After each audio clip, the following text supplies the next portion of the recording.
Hello. So my name is Noah Brand. This is Michael Duffy.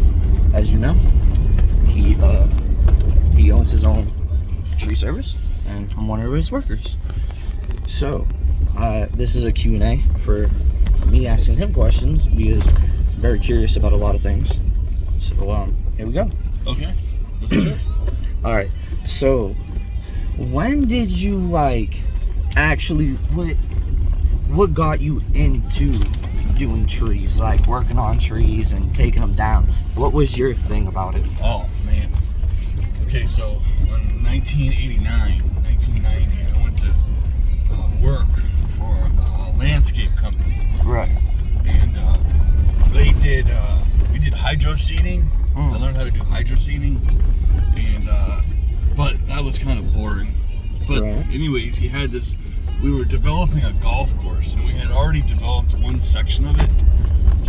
And then the golf course come back and said that we needed to have this tree taken down. Right. So, I just knew that the tree had to be taken down. I had no part of bidding it or nothing like that.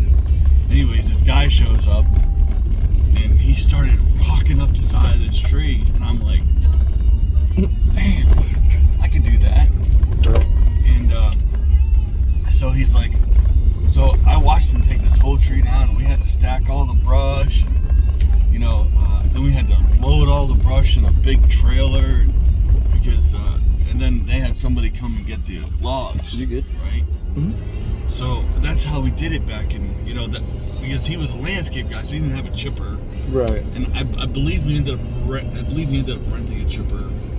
I can't remember the logistics of it, but it was so long ago. So when he come down, I was like, hey man, nice to meet you. This is my name. And he told me his name.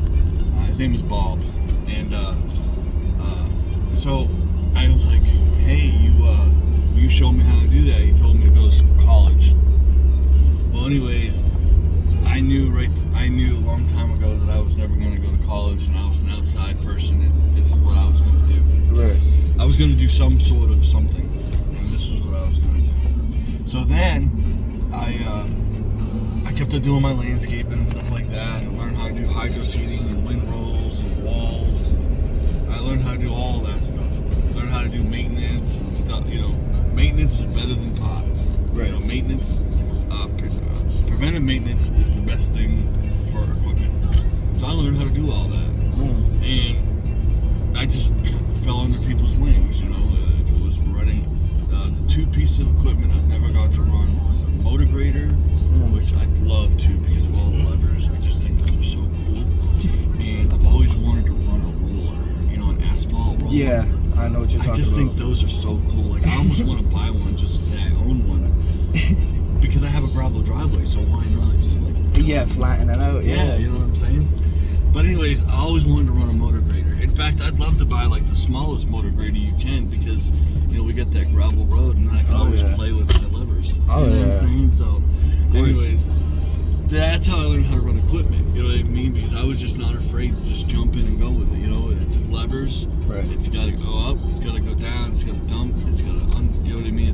So just wasn't afraid. So anyways, long story short, I met him again, and I met him 3 times, and each time he told me he would not teach me how to climb. I even met another landscaper that did tree work that would not teach me how to climb. And his name was Bob too, believe it or not. What? So anyways, I finally ended up coming to a job. Okay, but I was a wiry. I just wasn't afraid to just tell you like I felt. You know what I mean? I just straight to the point. If you didn't like what I had to say then, I didn't care, because I was rather tell you like it is than sugarcoat it. Okay, so he was doing a job for my grandfather, right? And it just so happened I showed up there, and I had just started really driving. So that goes back to 1992. Okay. This is way before I was born. Yeah, that's way before you were born. I don't think you thought of. Nope. And so he was doing a job for my grandfather, and I said to him, I want you to hold his money. Have you paid him yet? He said, no, I haven't paid him yet. He said, as soon as I'm done, as soon as he's all done, I'm going to pay him. I said, well, I want you he says, I'm not going to hold a man's money to teach you how to climb. He says, if you want something bad enough, you're going to go get it. So I was young, 16 years old, and I was a wiry kid. And so I turned around and I says, I walked up to him and I said, hey, he says, what do you want now? And I said, well, you're going to teach me how to climb. He said, I told you once, and I'll tell you again, you're going to go to college. I said, I'll tell you once, and I ain't going to tell you again, and I ain't going to college because college isn't my thing. Right. Okay? I hate school. I like working outside. I like being outside. I find every reason to be outside. And if you don't teach me how to climb, I'm going to punch you straight in the face. And he sat back and thought about my answer. And he says, if you have enough balls to punch me in the face, and I got enough balls to teach you how to climb. And we became extremely good friends. Like, he was like my little mentor. You know what I'm saying? And he just took me under, but he taught me school of hard knocks. Yeah. Like, he didn't make it easy for me. He's like, okay, tough guy, you want to climb? Let's go up this one. Okay, tough guy, you want to climb? Let's go up this one. Okay, tough guy, you want to climb? Let's go up this one. So, I slowly, progressed and progressed and progressed and progressed and progressed. And 3-strand rope was my first rope I ever climbed with, and on a taut line hitch. I'll never forget that closed loop system. Man, that was a lot of work because every time you wanted to go over another limb, you had to take the taut line apart and take it all apart, and put it on the end, and tie it all back together. It was just so much work. Right. I'll show you what it is. And then I just kind of progressed from there and got better, and took it from there. I just kind of took it from there, and then I went to work for several people over the years, and then I'm better being my own boss than I am working for somebody else. Right. So then I started doing contract climbing, and I started climbing for everybody. I just put my ass on the line. Yeah. And I just started climbing for people, and I just got progressed with better and better and better. And back in the day, they didn't pay climbers like they pay contract climbers today. Yeah. But I mean, back in 1996, I was making like $140, $150 a day. Damn. But that was good money. You have to understand. Well, back then, yeah. Back then, gas wasn't like it is today, and things weren't like it is today. Oh yeah. Now you have some contract climbers that are, getting a ridiculous amount of money. Don't get me wrong, workers' comp and general liability is not cheap, but, back in the heyday, I had a ghost policy, and that was a bunch of money. I was like, you could buy a ghost policy one time for $700 a year. Really? And that was all, $750, and now it's $1,600. So, Yeah. But all that said is you had no workers, which I really didn't, but all I did was climb for other tree companies who needed other climbers. And the way it was back in the day that you would climb for these people, and some of them didn't either have climbers, or some of their climbers didn't feel comfortable doing certain jobs. So as long as you treated most of them right, you didn't get like super hard days every day, or you didn't get the tree with so much kudzu or so much English ivy on it you can't even identify it. Right. Sometimes you got the real easy jobs, like, wow, they brought me out here for this.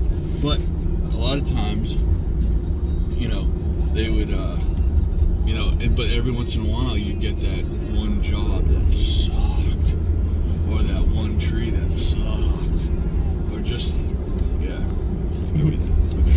Alright. So, well, that's the answer for that. That's the climbing answer. Yeah. That's how I got it. Now, how long did it really take you to learn all your knots? Like, was it hard? Was it easy?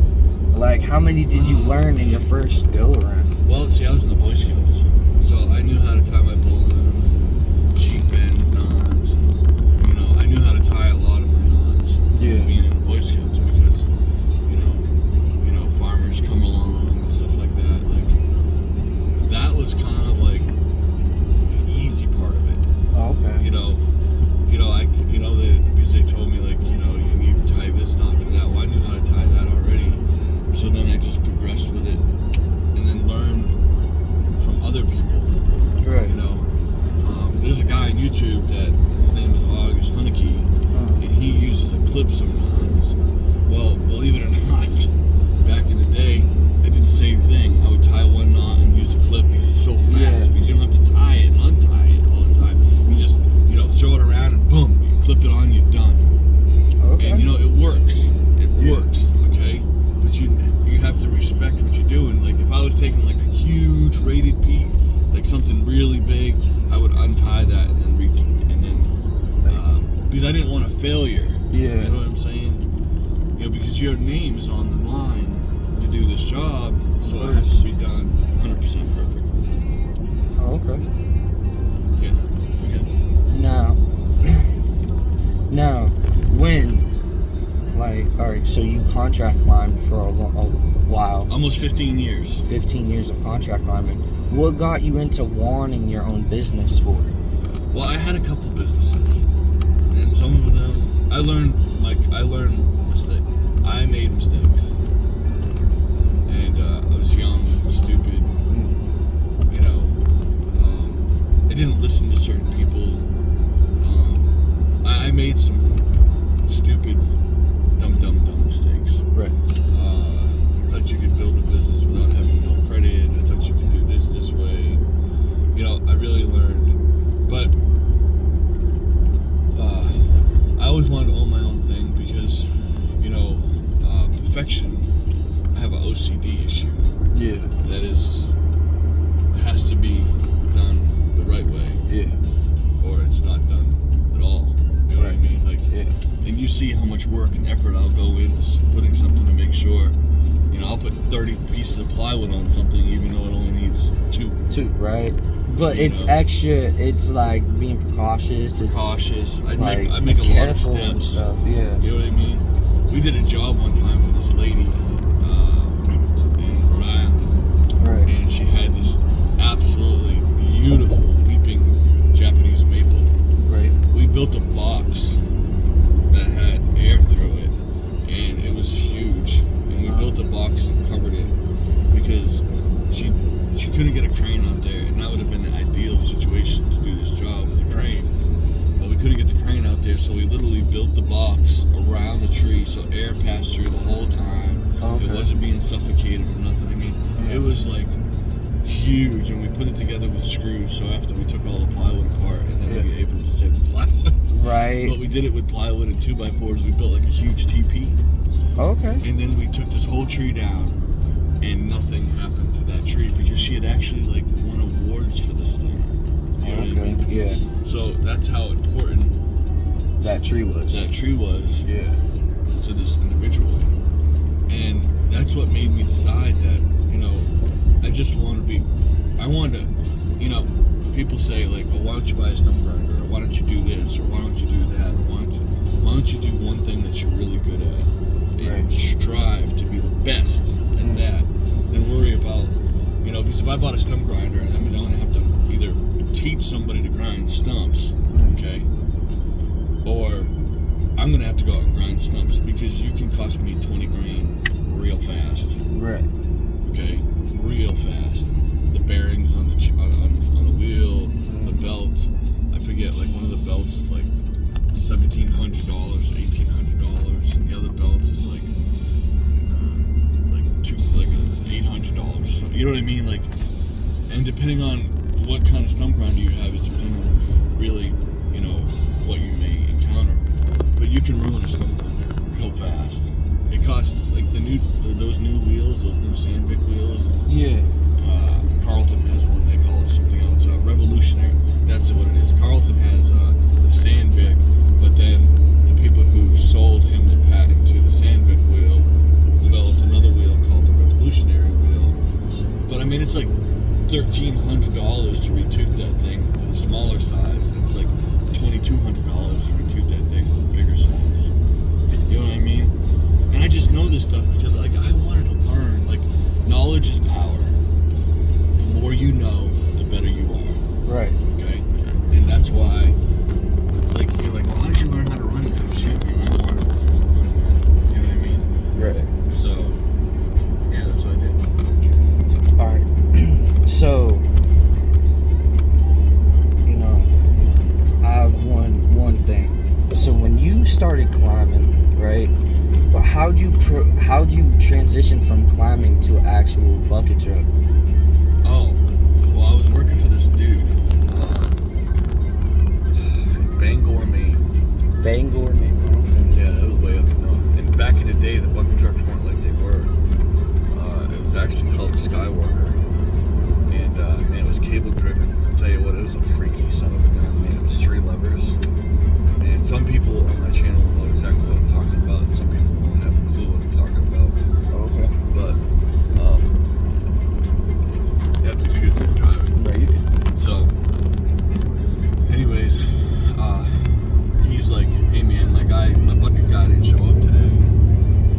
You want to learn how to use a bucket truck? And I'm like, well, I've never been in a bucket truck. I've never done anything with a bucket truck. And at the time, it was a 50 footer or 45. I think it was a 45.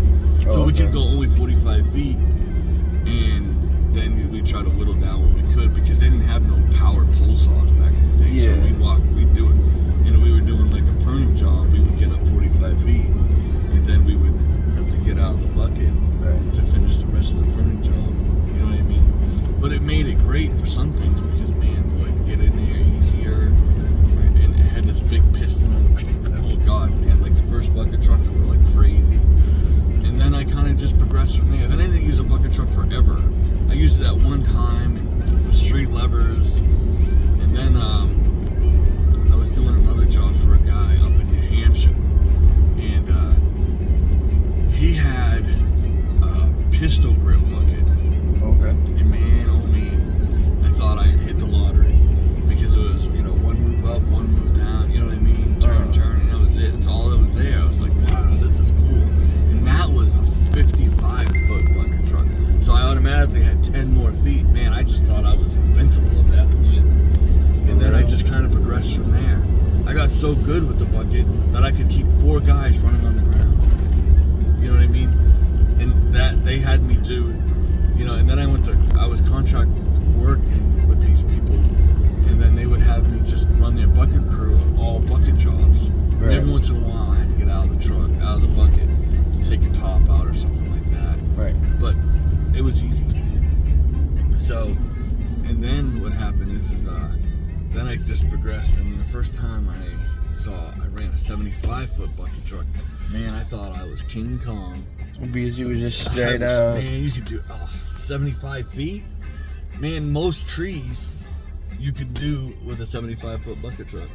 Okay. And like my friends that are really good climbers, and me and them, we would be like, well, if you can't reach it, if you can't do a tree job with a 75-foot bucket, you just need to get out of the tree business. You know what I mean? Yeah. But we have a 55-foot bucket. You see what I can do with a 55-foot bucket. So no, we have a 60.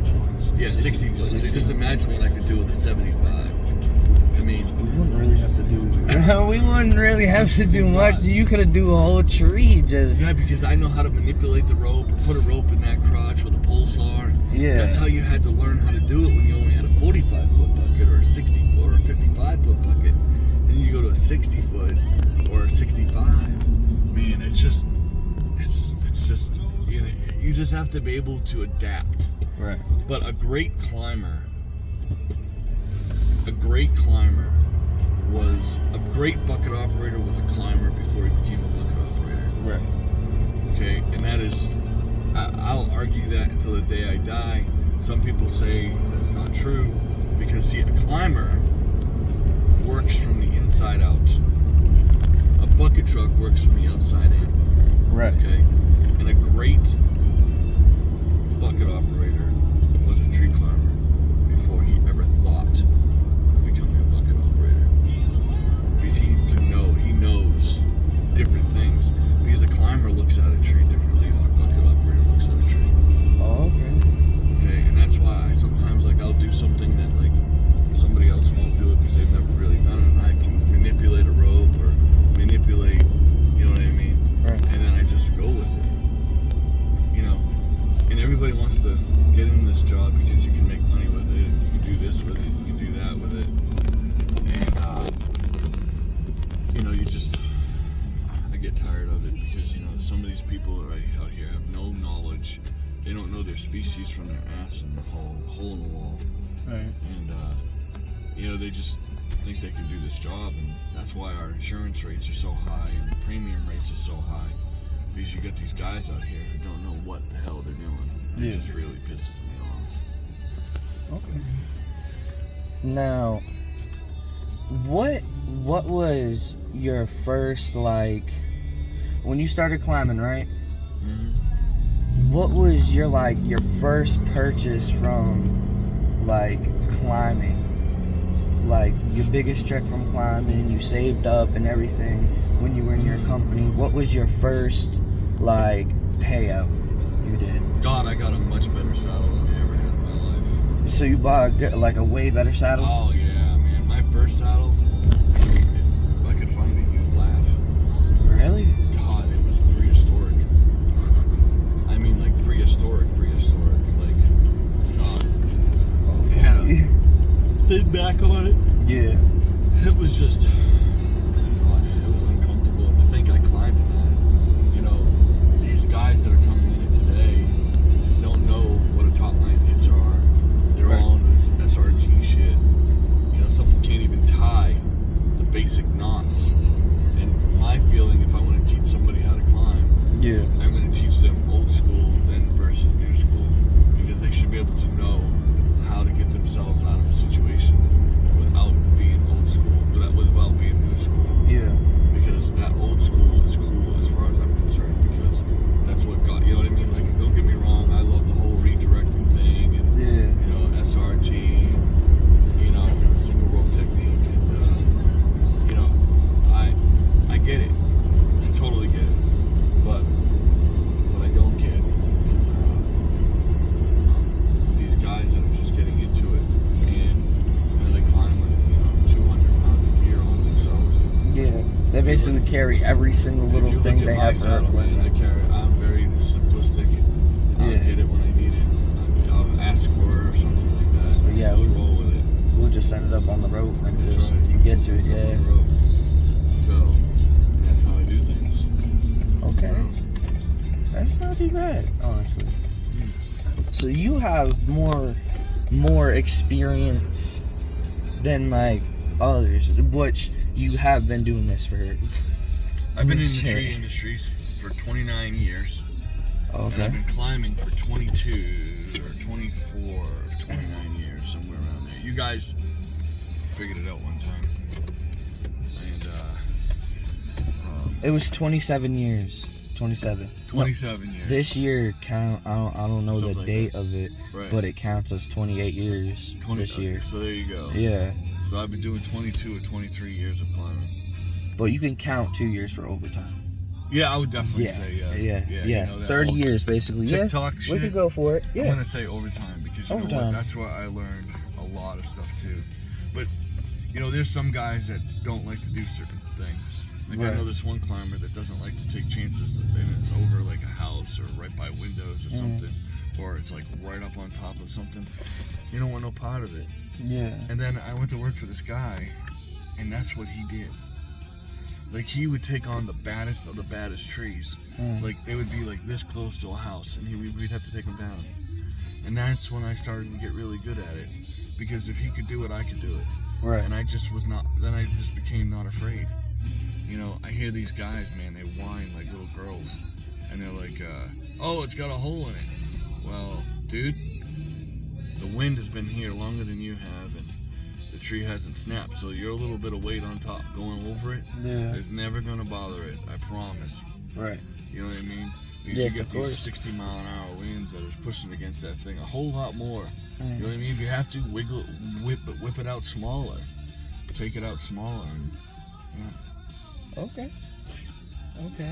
trust me, you and half the guys that I've ever worked with will tell you, if I could take a piece that's massive, I'll take that piece. But sometimes, which you've seen, I'll whittle that sucker out to nothing. Yeah. And we'll just deal with it. Like yesterday. Yeah, you would. You took every single limb off instead of the main shootouts. Right. And then you took the shootouts off. That's right. Sometimes you gotta do that. Now, what's the biggest tree you ever had to climb? Like the tallest, biggest one? 160 feet. You climbed 160 feet. Pine tree. I know it was 160 feet because my climbing line is 150. And then I had to have I had a 200-foot climbing line. Yeah. And I know that because, rope goes up, comes down, you know what I Yeah. mean? So, yeah, we figured out it was 160 feet. Back in the day, they didn't have a rangefinder. Right. So. Now they do. Well, now they do. Now they do. Which is cool. You could point that sucker and be like, whoa, okay, let's do it. You know what I mean? So what was your very first chainsaw? Like what model, what Call it brand? 1010. Oh, Homelight. Homelight. Yeah, 1971. Oh yeah, it was red. And then I had the blue version. Oh, okay. Yeah, it was heavy, man. God, was it heavy. It didn't like to run upside down. I had this little button on the side for oiler. And then I had a pulling with 2 triggers on it. Two Right. triggers. Yeah, it had 1 trigger up front and 1 trigger in the back. And it was designed for climbing.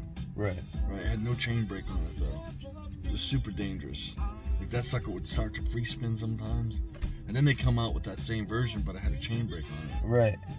I remember that. And So then, you're telling me? and then, let's see here.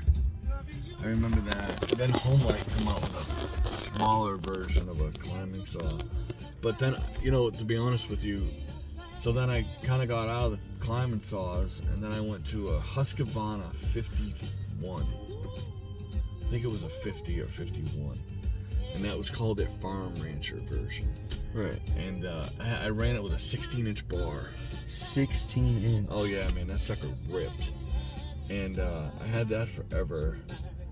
And then Steel come out with a top-handled climbing saw.